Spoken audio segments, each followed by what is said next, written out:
बक्सर में महर्षि विश्वामित्र के एक विशिष्ट यज्ञ के आयोजन में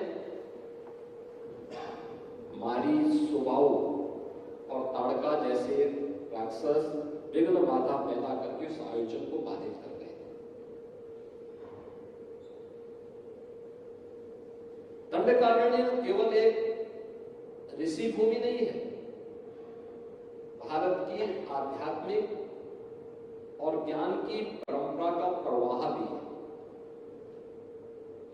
और जैसे ही भगवान राम ने वहां प्रवेश किया तो संघर्ष प्रारंभ हो गया।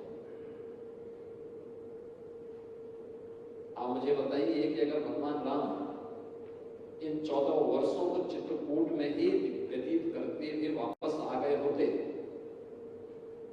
तो अयोध्या के राजकुमार बन जाते, राजा बन जाते, इसमें कोई संदेह नहीं। लेकिन लोग पूज्य नहीं बन पाते।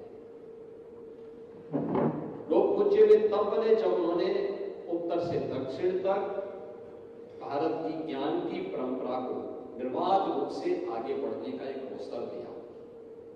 और ज्ञान के इस प्रवाह को अगर आप देखें तो चारों स्थानों पर जो 4 महाकुंभ होते हैं 12-12 वर्ष के अंतराल में,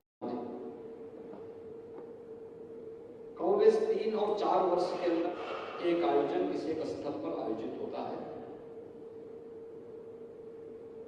ये वास्तव में भारत की चिंतन परंपरा को आगे बढ़ाने के ही आयोजन है। आध्यात्मिक और ज्ञान की परंपरा को चिंतन में बदलने और फिर उसको व्यवहारिक धरातल पर उतारने के लिए उत्तर, दक्षिण, पूर्व, पश्चिम से भारत की ऋषि परंपरा एकत्र होती थी, उन पर चिंतन करती थी, समाज के लिए गाइडलाइन तय करती थी, जो समय समय पर विभिन्न स्मृतियों के माध्यम से भी समाज के सामने है और फिर समाज उसका अनुसरण करता था। अब याद करिए, हर तीसरे चौथे वर्ष में एक इस प्रकार का बड़ा आयोजन होता है। भारत की ज्ञान की इस परंपरा को लिपिबद्ध किए हुए बहुत समय नहीं है।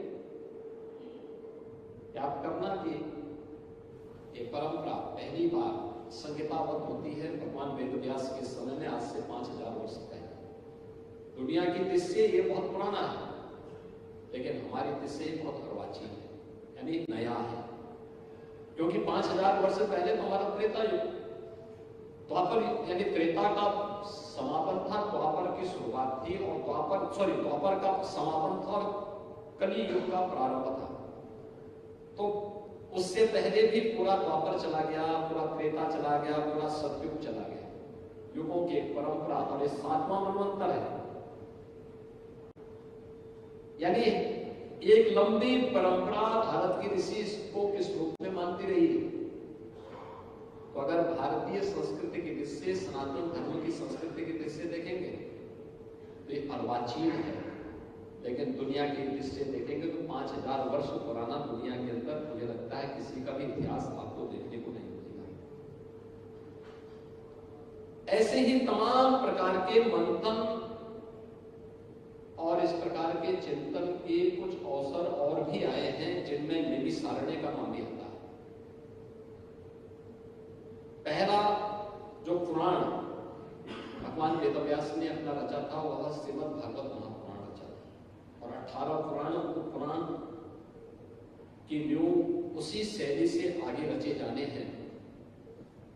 यह उन्होंने जो तय किया वही आगे बढ़ा, और जो आगे चल करके नैमिषारण्य में इन सब आयोजनों का एक अवसर बनता है।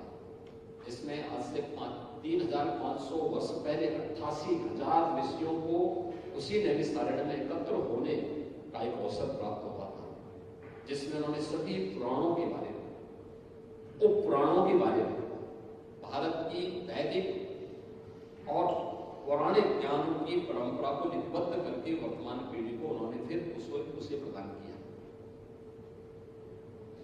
महाकुंभ के आयोजन में हो सकता है कि इस प्रकार के किसी आयोजन को आगे बढ़ाने का अवसर न मिला हो, क्योंकि वो पूरी तरह धार्मिक और आध्यात्मिक हो गया।